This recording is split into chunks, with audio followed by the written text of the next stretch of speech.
Hello, D&Ders and RPGers.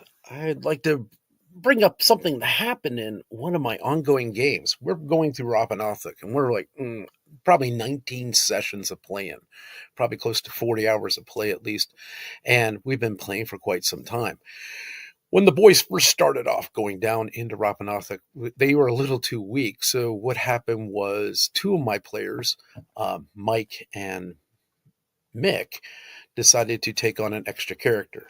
So, just looking at this here, Mick is playing Darius and Alfonso, Ranger and a Paladin, and Mike was playing Wilfred and Fizz. Okay, and they're 8th level, and then these guys decided to stay with one single character, and that's Leaf, which is a 10th level monk, and Sorian, which is a 10th level assassin, and they're going to Rappanathic to do their plundering, right?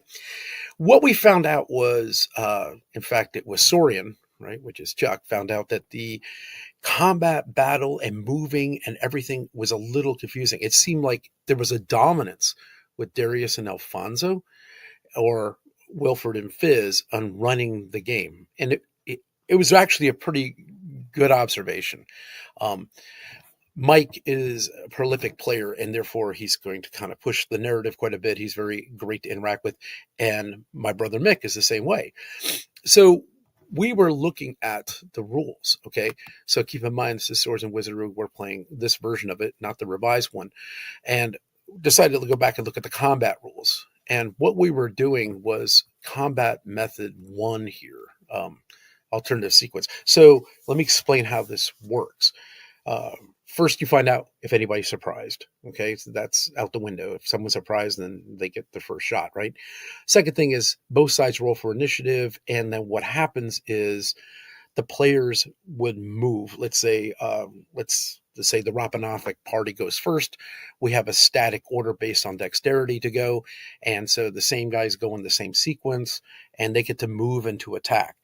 Now, what happened was sometimes is that when it came to making turns down hallways and turns and deciding things, whether we should do this or that, it became pretty much Mick and Mike making most of the decisions because they got two characters in play compared to the other guys that just have one.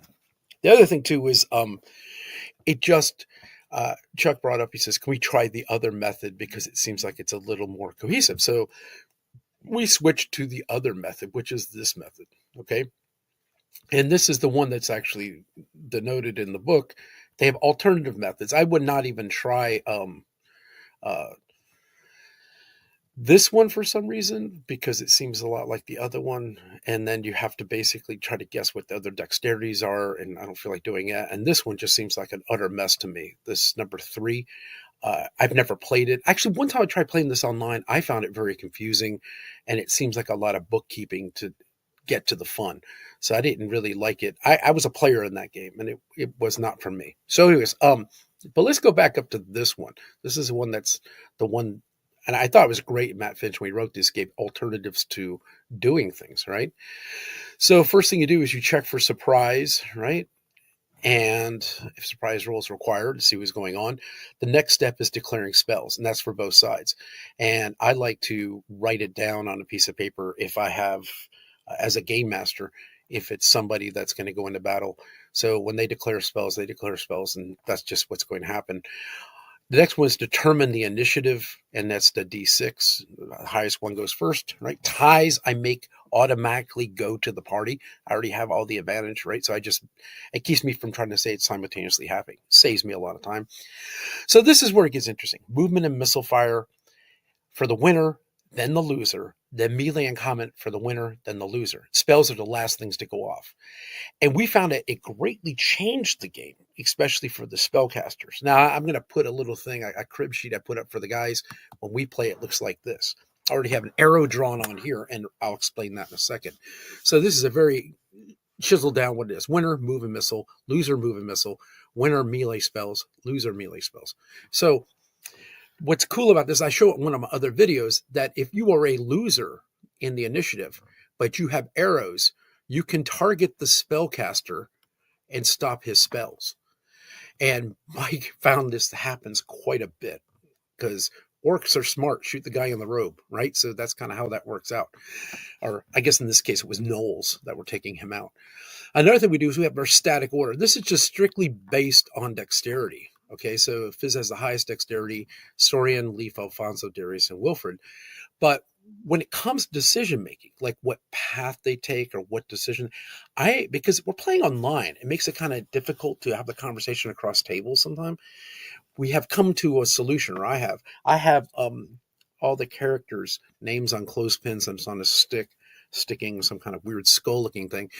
And I keep it as a tracker, a blank one. I move down for every interaction. So I have right now sitting right here on Leaf. So if they come to a turn, do you go left, you go right? Leaf gets to make that decision.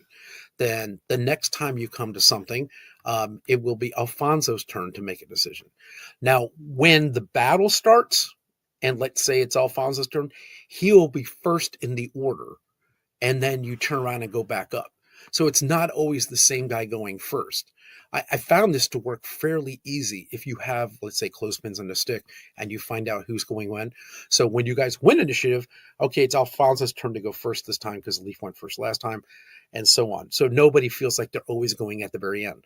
So someone like Wilfred, right, who's the cleric with the dexterity of 9, he will get a chance to start, right, the battle and go up. And sometimes he holds and waits till other people go, or he says, I'm going to cast a spell, which actually is going to put him at the very end of everything down here. But either way, it's a nice way to play it that you give people, especially when you're online, because it's really hard to read everybody at a table. It's very easy, but this is really hard to make sure everybody feels like they're getting their input in a game. Love to hear some comments about this. So please, drop a line, say something, and subscribe if you find this stuff interesting. And I'd like to hear from you. Have a great day. All right, bye.